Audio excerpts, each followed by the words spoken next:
da empresa que controla o aplicativo? A resposta a essa pergunta será dada pela Justiça brasileira em breve e pode alterar para sempre o panorama desse tipo de aplicativo por aqui. O que você acha? Quem tem razão? Amor e ódio. Desde que chegou ao país, a Uber, plataforma que oferece motoristas particulares sob demanda, vive os dois extremos. A maioria dos passageiros adora e quase idolatra o serviço.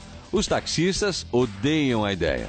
Agora, a nova força contra a Uber são os próprios motoristas parceiros. Um grupo resolveu processar a empresa no Brasil. O que eles querem? Reconhecimento de vínculo empregatício e todos os direitos trabalhistas, férias, 13º e tudo mais. A Uber explicou que não contrata motorista algum, mas sim os motoristas que contratam a Uber para utilizar o aplicativo. A empresa alega que todos eles têm independência total para prestar seus serviços quando e como quiserem. Ainda segundo a Uber, os passageiros pagam os motoristas por cada viagem e o motorista paga a Uber para utilizar o aplicativo, uma taxa de serviços entre 20% e 25% em relação às viagens realizadas.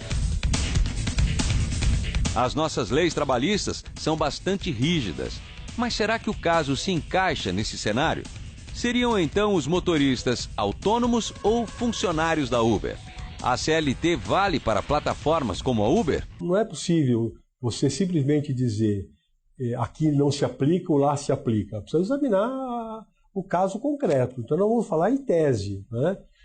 Em tese, o que nós estamos falando é de uma situação onde alguém presta serviços para outro e fora daquele padrão até hoje imaginado. O trabalhador, quando ele adere ao sistema de forma digital, é uma forma fictícia, porque toda a relação criada pelo Uber é uma relação de ordens, uma relação de subordinação, uma relação de remuneração feita por ela que faz o pagamento, ela que cria as tabelas de preços, enfim. Toda essa estrutura é uma estrutura muito ligada à relação trabalhista. E, por outro lado, a remuneração é feita pelo Uber.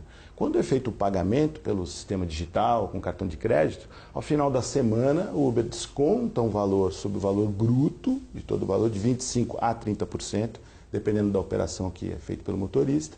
E aí, então, o motorista fica com a participação dele. Não dá para dizer que são autônomos. Não é uma prestação de serviço? Não dá para dizer que é prestação de serviço, porque essa relação é muito bem configurada. Uma coisa é certa, se a tese desses motoristas insatisfeitos for aceita pela Justiça, não só a Uber, mas outras empresas que prestam serviços no mesmo modelo provavelmente não sobreviverão mais no país. Ou pelo menos não terão mais uma margem de lucro minimamente interessante para manter investimentos por aqui. Aí quem sai perdendo são os passageiros. Ainda é muito cedo para saber que caminho essa história vai tomar. Os especialistas acreditam que seja algo a ser definido de médio a longo prazo, quando for possível construir uma jurisprudência com base nas decisões dos juízes de casos como estes. Estamos diante de uma nova realidade, onde eu posso, digamos, construir alguma coisa nova ou simplesmente vou adaptar o direito do trabalho a isso? Nós estamos diante de uma realidade nova que precisa de uma nova regulação ou nós estamos diante de uma realidade antiga, né, que se apresenta com uma fachada nova? É essa a questão. No Rio de Janeiro e em São Paulo, 2 inquéritos foram instaurados no Ministério Público do Trabalho para investigar uma possível fraude às leis trabalhistas cometida pela Uber. O procurador responsável diz haver indícios de que por trás do aplicativo há uma exploração de trabalhadores que, em verdade, atuariam para uma empresa de transportes. O Uber, ele não é um aplicativo, ele é o sistema de transporte. Porque de um lado ele tem toda a conta dos clientes, que a base é dele, do outro lado ele tem dos motoristas. Então ele faz esse controle sistematizado do cliente dele, que são todos nós, usuários, e joga para o motorista. O motorista não tem essa base de cliente.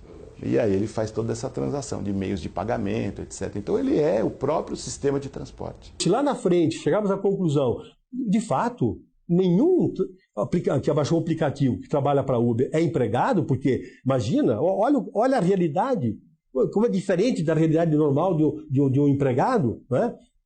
É possível, então, que, por exemplo, que tá bom, então não é empregado, mas precisamos então colocar, eu falei, tem uma legislação específica para regular isso. Ótimo, beleza, maravilha, nós precisamos disso, né?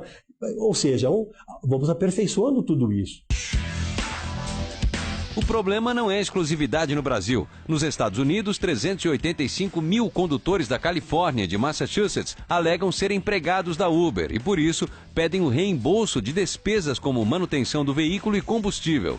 Os potenciais danos causados a eles podem chegar a 850 milhões de dólares. A mensagem que fica é clara. Estão lidando com uma realidade nova e aplicando o direito como se fosse antiga. O grande risco dessa discussão, claro, sem desmerecer a questão dos motoristas, é que algumas decisões podem sim inibir o desenvolvimento e criação de soluções inovadoras, como o Uber e diversos outros negócios já fizeram. A gente só torce para que isso se resolva logo e a equação se equilibre para todos os lados.